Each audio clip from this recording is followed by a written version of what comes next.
everybody, this is Eric Warrior and welcome to NetworkMarketingPro.com. Today I want to go through the 10 deadly sins in network marketing. Sin number 1, overinflating your product or service. So many times we are so excited and we really want that person to join our business, so we embellish, we exaggerate, we put claims out there that don't really need to be out there. And actually this hurts our credibility more than it helps it. If you tell someone it'll help certain symptoms, fantastic. Help certain situations, fantastic. But you don't need to go overboard. Don't go crazy, because you lose credibility, you don't gain it. Deadly sin number 2, lying about your income. I will tell you, as I'm going through all of these sins, I will tell you I've engaged in most of them, not all of them, but I've engaged in most of them over the course of 25 years. Anybody that's been involved for that long and says they haven't engaged in any of these deadly sins is not telling you the truth. But embellishing your income, sometimes somebody will share with someone else, oh, you know, here's let me introduce you to my friend and they're making this amount of money, and you don't correct them, you don't stop them. That's the same as lying. Going up and doing a testimonial, maybe your income's dropped a little bit from your highest ever income, and you say it anyway, or you feel like you have to inflate it a little bit more or a little bit more. It hurts you on the inside and it crushes your credibility. So that's deadly sin number 2, lying about your income or misleading people about your levels of success. Deadly sin number 3, talking negatively about a distributor, about your company, about anything, frankly, in general. Nobody wants to follow a negative leader.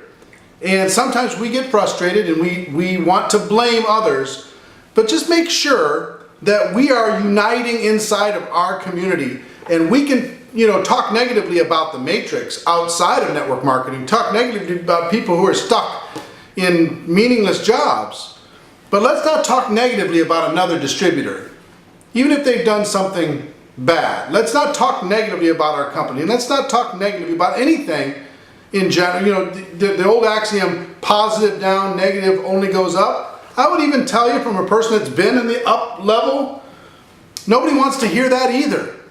You know, I understand sometimes you feel the need to vent, but it's better that you get better than feeling the need to dump your problem on somebody else. So talking negatively in general, deadly sin number 3. Number 4, this is a big one that I've struggled with my entire career: inconsistency. You get excited, you're fired up, it's the beginning of the year, you're going to charge out there, you're going to change the world. And January 15th, where'd you go? You disappeared for a week or two.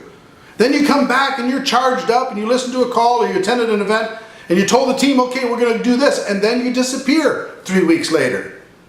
See, people will follow somebody who's consistent 52 weeks of the year. They're not going to follow somebody who's hot, cold, hot, cold, hot, cold. And I've been guilty of that my entire career. Inconsistency will crush momentum. And it's deadly sin number 4. Number 5, big one, especially in network marketing: spending more than you make. Spending more than you make puts you in a situation where you run out of choices. You run out of options. Where you feel the need that you got to go out there and get that car because the car is going to do the recruiting for you. You got to get that house because the house is going to do the recruiting for you.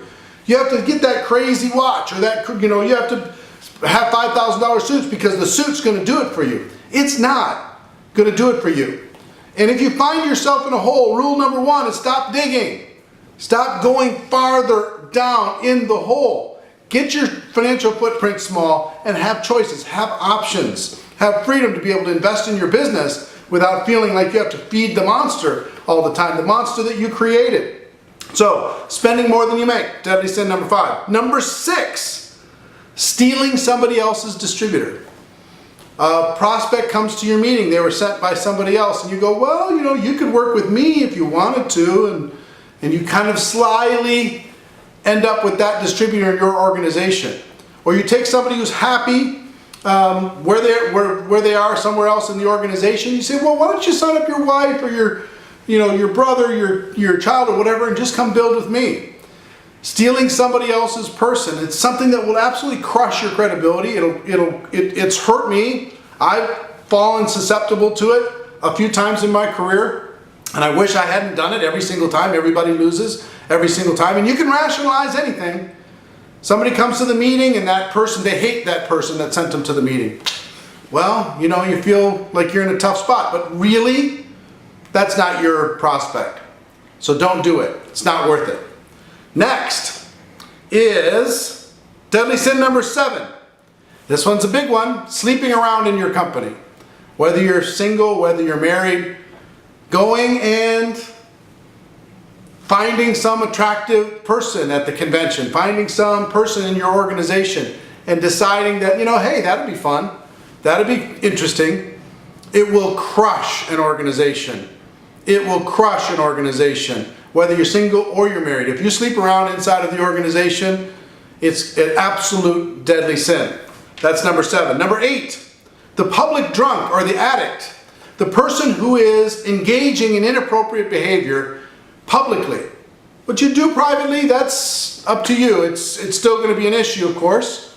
But if you get drunk at the company convention, if you are an addict at the company convention, if you are engaging in inappropriate behavior in front of the organization, I promise you, it's going to be an organization killer. No one's going to follow you if you engage in that behavior. Number 8. Number 9, hogging the stage.